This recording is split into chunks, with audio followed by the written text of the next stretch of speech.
Bowman. Welcome to Happy Healthy You, the podcast. It's Thanksgiving week, and despite a whole bunch of reasons I could feel less than thankful, I'm finding myself in a state of almost perpetual gratitude. Just days after the horrific events in Paris, on the outside, there's little to seemingly be grateful for. But inside me, there wells up so much gratitude, so much love in this moment, that it can only be explained by this human mind as a byproduct of divine grace. And so, I thank God. I do. I always have and always will. I thank God because as I sit here, I'm breathing. A simple act that my first daughter, Megan, had difficulty doing during her brief 6 years on this earth. I thank God that my other daughter was able to cancel her trip to Paris, scheduled for the Monday after the attacks. I thank God for the rest of my family who, even during their most challenging of personal trials, remain close with one another and draw on each other for love and comfort. I'm grateful that my family is a blessing, as I am aware others do not enjoy the same benefit. We have become a much too secular society, I believe, and to our possible peril, I suggest. By secular, I mean non-spiritual. Now, don't impose any other religious or otherwise political meaning to this, please. It's just my own idea, as I've spent the last couple of years pondering what makes us happy and healthy. From the many people I've interviewed, I am more and more convinced that it's a lack of balance in body, mind, and spiritual life that keeps us from our happiness. We need the whole kit and caboodle, and our spiritual connection is just as important, if not more so. How did we get here? That first Thanksgiving, after all, was all about thanking God for the blessings that, in reality, probably seemed scant for those early Americans. They'd been through the ringer, those Pilgrims, losing most of their group to disease and the hardships of building that first community. There were only 53 of them, but 90 Native Americans showed up to celebrate the occasion. They celebrated together for 3 days straight that first Thanksgiving.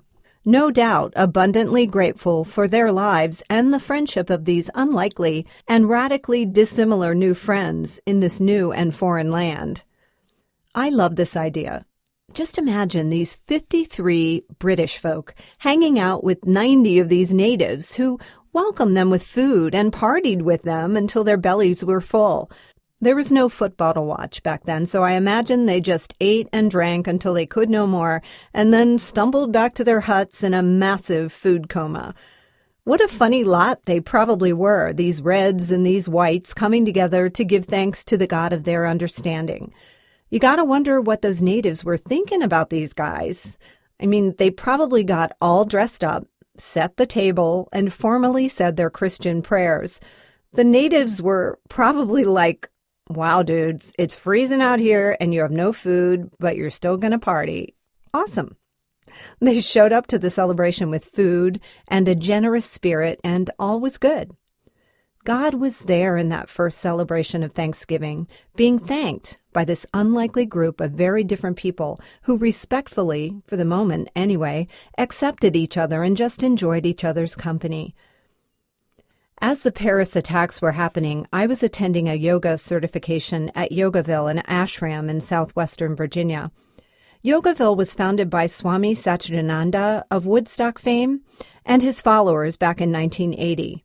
I've talked about Yogaville in this podcast. It's a really beautiful and serene getaway to just chill, do some yoga and meditation, eat really awesome, healthy food, and as I was doing, take some amazing classes.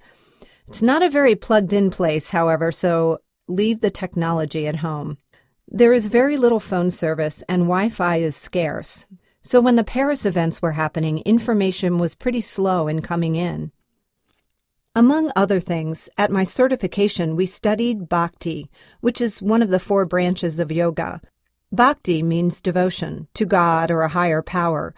In our discussions about Bhakti, we learned that much of the unhappiness that we humans experience stems from an acute lack of Bhakti in our lives. This lack of Bhakti can lead to depression, anxiety, addiction, and even disease and death. At the ashram, we attended puja services, which were all about showing gratitude and love and devotion to God. During the service, there is a representation of God on an altar. In this case, it was a large, smooth stone that was bathed and dressed and sprinkled and adorned with rose petals to symbolize love for the Creator. There was beautiful chanting and prayer, and a final blessing that each of us received by taking a handful of holy water, sipping it, and then splashing the rest on our heads. We each also received holy ash on our foreheads.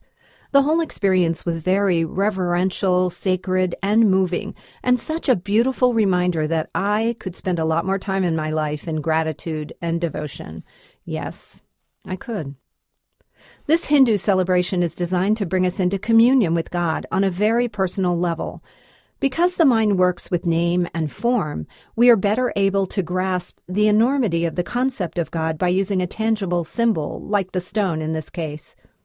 In my Episcopal roots, we had Jesus, the cross, the communion, wine, and wafer or bread to help us make tangible the experience of God. It's all good. It's all God.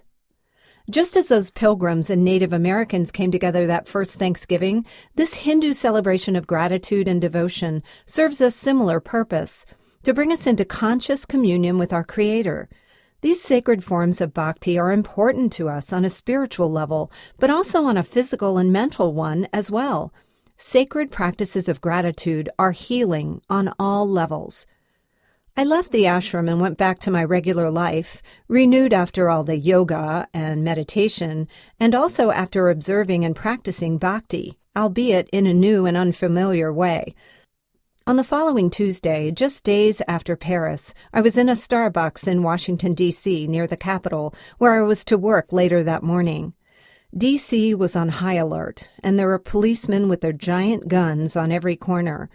At this Starbucks, though, it was business as usual, with people getting ready for their workday with their customary shots of caffeine. When a song came on the radio, the barista behind the counter started busting a move. This led to the cashier joining in the dance until finally everyone behind the counter at that Pennsylvania Avenue Starbucks was shaking their booty with joy and reckless abandon. It was awesome. Nobody could help but smile at the sight that morning. Even in these direst of times, there are moments like these to be grateful for and to celebrate life. These are the moments for which we can thank God. Down at Yogaville, Swami S. built a lotus, a pink and blue giant flower of a building where all are welcome. At noon each day, a bell rings, and there's a half hour where people of all faiths, or none, can join in and meditate in the lotus. To sit inside this lotus is quite an experience. The ceiling is tall and grand, and there's a light that comes down from the center, symbolizing the light that is God. The lotus also houses an interfaith shrine with altars for every major faith tradition, some minor and even yet unknown ones. Swami S. was all about getting us into communion with God, period. He knew that there were many different paths to the love and light that is God, and that we should respect each other's path. To uncomplicate things for us, Swami used the word light to symbolize the divine. Light is so sorely needed these days. We can all lighten up, like those guys behind the counter at Starbucks. We could shine more light on our many blessings like they did in that puja ceremony at the ashram. And like those Native Americans who so generously provided food and friendship at that first Thanksgiving, we could share our light and our gifts with others in a way that opens hearts and fosters peace. For all of these gestures of light and love and gratitude, and those yet unknown, I am grateful to God this Thanksgiving week, and I am grateful for you. Thank you for listening.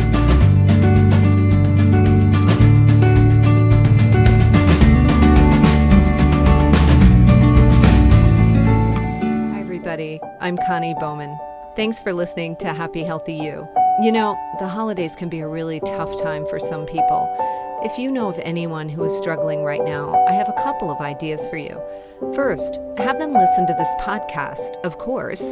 And second, check out a couple of new offerings. My new book, Back to Happy, A Journey of Hope, Healing, and Waking Up, is available at Amazon.com now. And its companion journal, Gratitude, Grace, and God Things, is also up at Amazon. The journal is just one of those ways we can get back to happy after a loss or a major life event, and I really love the process of reflection I take you through in this journal. The book is my own story of getting back to happy after the loss of my first child, Megan. For more information, go to backtohappybook.com. And whatever you celebrate this holiday season, may it be a sacred, happy, healthy time for you and those you love.